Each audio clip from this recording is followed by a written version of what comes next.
Oh, you guys are probably just going to be sending me all kinds of gifts after watching this video.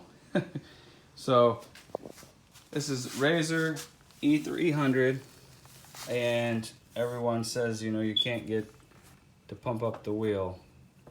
So actually, I have this apart because I'm putting new batteries in, but normally this looks like this. So you wouldn't even have to take anything apart to do this. So there's a secret right up here in the handlebar. I've already loosened it because I'm trying to film.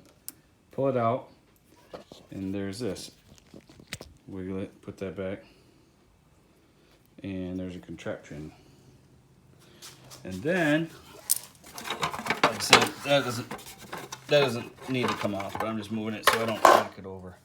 So then you have to look in here and find the valve stem.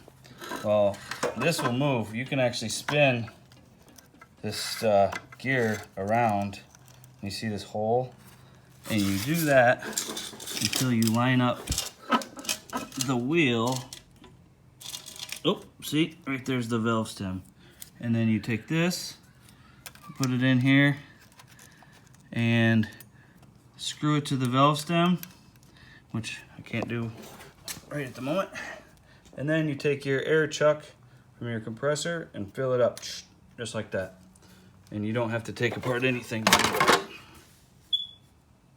I've seen people trying to loosen up these and pull this back out of the way and all kinds of stuff. But let's say this is missing out of your tools, you can always get the air chuck that's straight, and I think it would probably fit through there, but obviously most people probably don't know about this handle thing, so I'm sure it's probably still in yours.